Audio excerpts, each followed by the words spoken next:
परहित बसे जिनके जगमाही तिन कछु जग दुर्लभ नहीं। इस सोच को, इस विचारधारा को लेकर मध्य प्रदेश में माननीय मुख्यमंत्री मोहन यादव जी विकास की नई नई गाथाएं, नई नई पटकथाएं लिख रहे हैं। आज हमारे बीच इस चुनावी सभा के बाद गाड़ी में मौजूद हैं और हम उनसे सीधे बात करेंगे। माननीय मुख्यमंत्री जी, 2019 के बाद में आज मैं दूसरी बार आपका इंटरव्यू कर रहा हूं। मध्य प्रदेश में इतना हंसमुख, इतना मनमोहक जो आपका स्वभाव है, एक तो ये कि मुख्यमंत्री के कहीं ना कहीं आप में कोई ईगो या ऐसी कोई चीज़ दिखाई नहीं देती, तो उसमें रामायण और महाभारत का क्या आपने उनसे सीखा है? हमेशा हमेशा आपके उसमें वेदांत और रामायण और महाभारत की बातें झलकती हैं। प्लीज़ देखिए, हमें गर्व है कि अतीत की ये घटनाएं ये काल्पनिक नहीं है, ये यथार्थ है।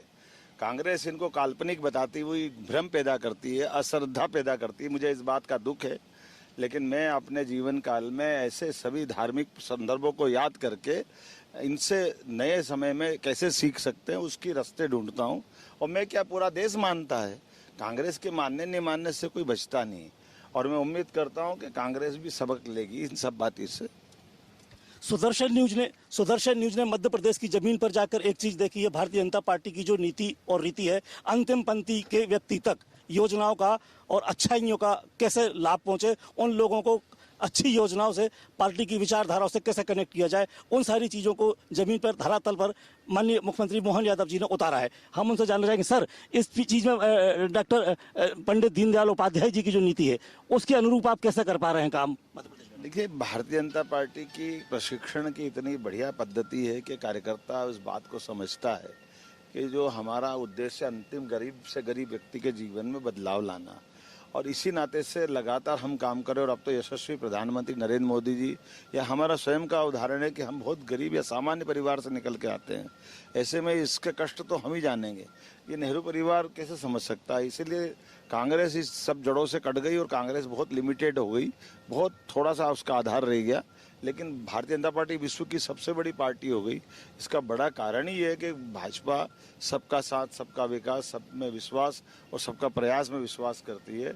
और जनता की लोक हितैषी योजनाओं के आधार पर जनता की जिंदगी में नीचे बदलाव कैसे आए, सरकार के माध्यम से उनके अंदर कैसे कष्ट कम से कम हो, उनके जीवन में सुख आए, उनका सुख का सवेरा दिखे, ये लगातार प्रयास करने की जरूरत है। एक दिन की बात नहीं है। इसलिए हम लाडली लक्ष्मी योजना से लेकर के माननीय प्रधानमंत्री की सारी योजनाओं के यथार्थ में उतारते। इसलिए भारत में सबसे ज़्यादा मकान अगर कहीं बने हैं तो मध्य प्रदेश में बने हैं। सबसे ज़्यादा एरिकेटेड एरिया कहीं हुआ है तो मध्य प्रदेश हुआ है। तो कृषि विकास दर के माध्यम से, विकास दर के मामले में, एजुकेशन, हेल्थ, गरीबी रेखा से 2 करोड़ लोग मध्य प्रदेश में बाहर आए हैं। मध्य प्रदेश के अलावा पूरे देश में 25 करोड़ गरीबी रेखा से लोग बाहर आए हैं। सर, जनसंख्या नियंत्रण का लिए कानून की आवश्यकता आ गई है देश में क्या? निश्चित रूप से जनसंख्या नियंत्रण होना ही चाहिए, क्योंकि जनसंख्या नियंत्रण केवल एक ही धर्म का होगा, ये और गलत बात है। हमने आज ये जो रेशो देखा है कि हिंदुओं की आबादी लगातार घट रही है, बहुत चिंता का विषय है। मैं बड़े दुख के साथ कहना पड़ रहा है कि आखिरकार ये जो गलत प्रयासों के कारण से कांग्रेस ने गलत बात को प्रोत्साहन दिया। जनसंख्या नियंत्रण के मुद्दे को लेकर के माननीय प्रधानमंत्री जी को जो रिपोर्ट प्रस्तुत हुई, पूरी दुनिया में हिंदुओं की आबादी लगातार अगर गिर रही है तो थोड़ी चिंता का विषय तो है ही है। मणिशंकर अय्यर ने कहा है कि पाकिस्तान की तारीफ ही है। मणिशंकर हो या कांग्रेस हो, ये सब एक दूसरे की तारीफ करते रहते हैं। कांग्रेस के लिए राहुल गांधी भी पाकिस्तान, मनमोहन सिंह भी पाकिस्तान। हम आतंकवाद के बारे में बात करेंगे, अरे जो आतंकवाद की जननी, उससे क्या बात करनी चाहिए। पाकिस्तान के मामले में जो मोदी जी की नीति रही कि घर में घुस के एक बार नहीं 2-2 बार जो मार करके आए, यही सही रास्ता है। आतंकवाद को बढ़ावा देना कतई उचित नहीं। और पाकिस्तान के अतीत के जो हमारे संबंध हैं वो सबके सामने।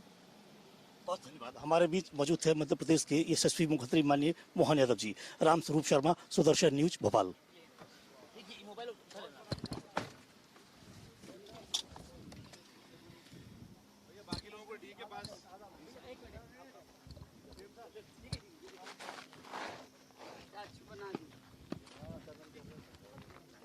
हमारे वो भाई दिनेश जी सामने सुदर्शन न्यूज का प्रश्न बना रहे हैं।